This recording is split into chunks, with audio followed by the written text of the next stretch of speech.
Hello. Today we're going to be talking about the upcoming astrology for September 3rd through the 10th. We're going to be talking about how we're moving towards that Pisces eclipse that's going to be happening September 7th. We're also going to get in a little bit into how the moon is going to be waxing gibbous. That's the phase where things are building as we move towards full moon, which is what this eclipse effectively is. And the theme in a nutshell is tension between grounded clarity and visionary expansion. Um, in other words, this is a good way to think of this as sacred prep for the Pisces eclipse. On September 2nd, we have Mercury just yesterday moved into Virgo. So this is where Mercury seeks precision, order, and practical clarity. Mercury is our communication, our ability to digest information, in some respects, how we learn and how we retain information. And Virgo is all about the details, being practical, being of service. So when Mercury is in Virgo for the next few weeks, this is the ideal use of this energy would be streamlining your content systems. It's a great time to declutter digital tools and also cleaning up your planning routines. Since Virgo, it really rules over our everyday, how our daily routines work. And since this is happening during an eclipse season, it's a great time to reevaluate how we do our day to day. So one potential prompt would be, what's one small refinement that would make my business run smoother? I myself am actually going to be decluttering my room probably next week after the eclipse. And so after the eclipse happens, I'm going to start beginning that process. And then all of next weekend, I am going to be just getting rid of a lot of stuff, reorganizing how my whole space is set up. And that's why I'm going to be using this energy for the next couple of weeks. And it's a great time to be doing it, especially during Virgo season. And it's also why I'm pre-recording many of my videos for this month so that I actually have downtime during the eclipse weekends or the days leading up to it, which is typically when I tend to do my recordings. So I'm basically following my own advice. And now on third today, we have Mercury squaring Uranus. Now, Uranus, of course, is disruption. So when it squares Mercury, this might actually lead to some genius insight. We could also have tech issues, and it'll be interesting to see if anything happens today on the world stage in the next couple of days around technology, maybe technological shutdowns. But whenever that happens, it leads to an innovative breakthrough. Like whenever we've had challenges at my current day job or a system going down, it forced a solution. It forced people to come up with a new way to do things so that that didn't happen again in the future. So that might happen this week. Um, Also, keep an eye out for scattered energy um, and back up your files. And if possible, try to avoid rushing any decisions. This energy can create the space for creative tension and liberation from stale or old systems that are not working. Also today, we have Jupiter trining the North Node.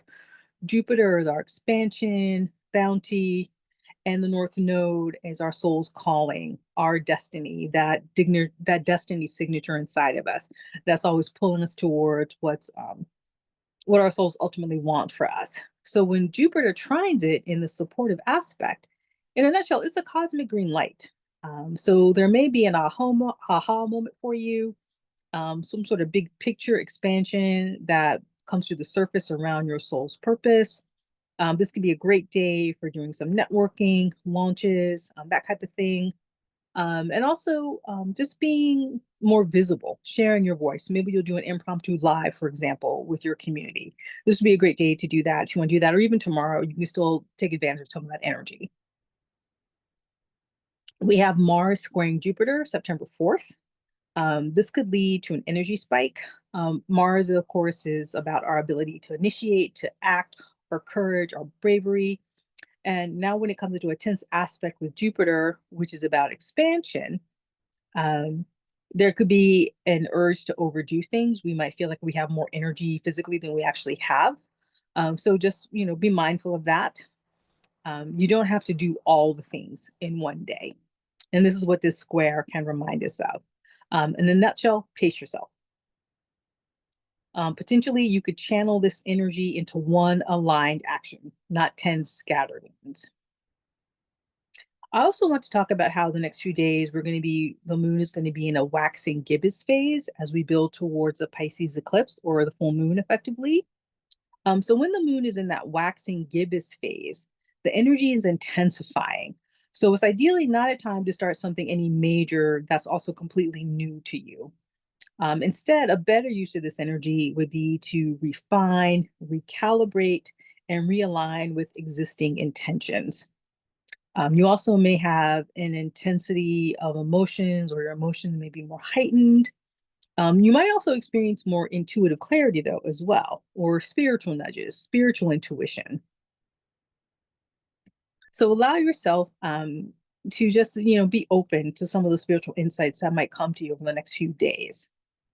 Pay attention to your dreams, for example. Write those down in the morning if you're able to, either on your phone in a notes app or in an old school notebook. I actually have been tracking my dreams off and on since I was a teenager. So I have a physical journal that I keep near my bed on my nightstand. I have a Himalayan salt lamp with a dimmer so I can like turn that on because sometimes I'll wake up at 3 or 4 in the morning, remember a dream, and I want to at least jot down a couple of ideas, but the light is soft enough that after I handwrite down whatever came to me, or at least a couple lines, I can turn the light off and go right back to sleep.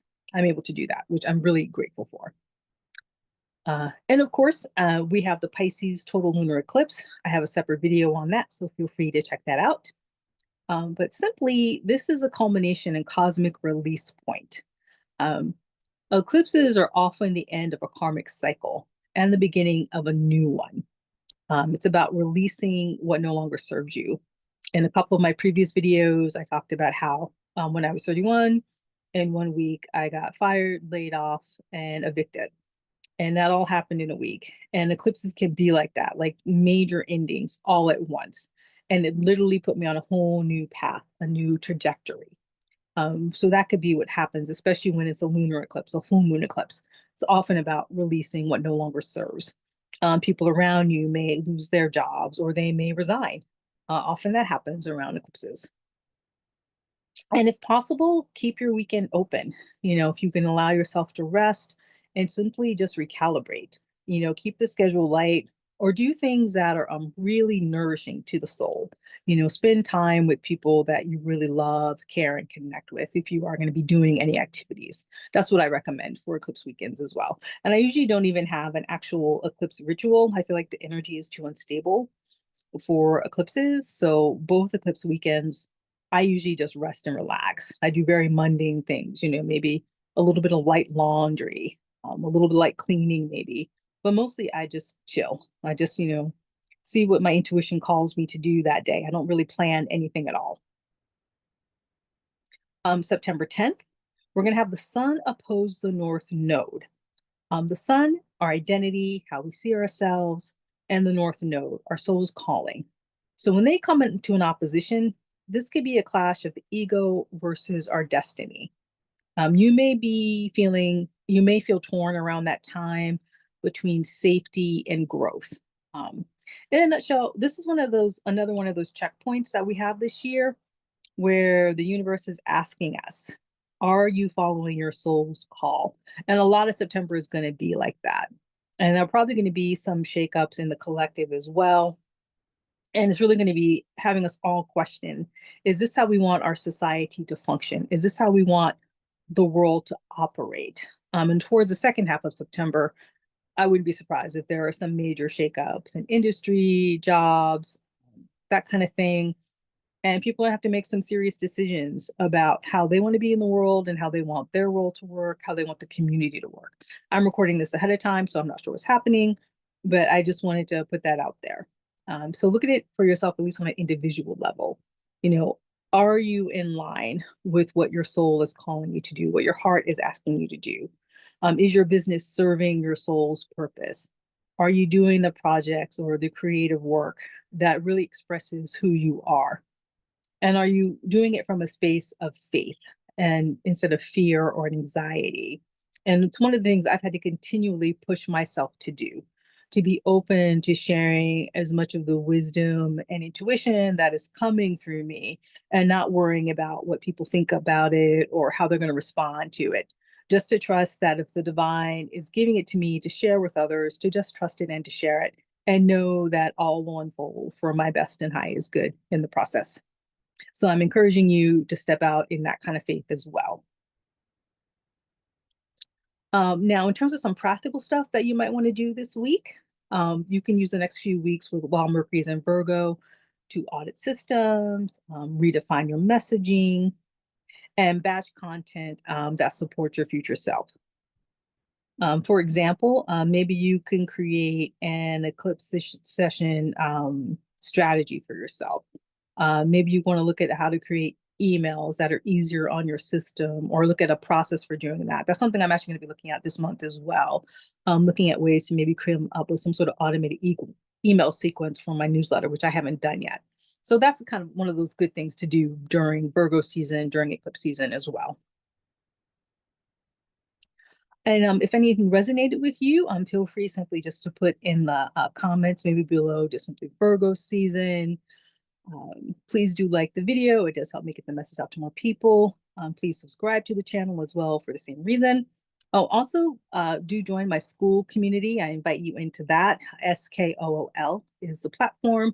Moon Life Astro is the community.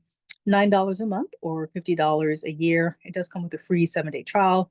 Currently, I do a weekly Q&A.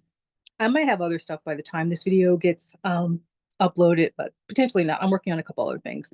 But hopefully within the next middle of September, end of September, for sure, I should have at least 1 or 2 other things in that platform as well.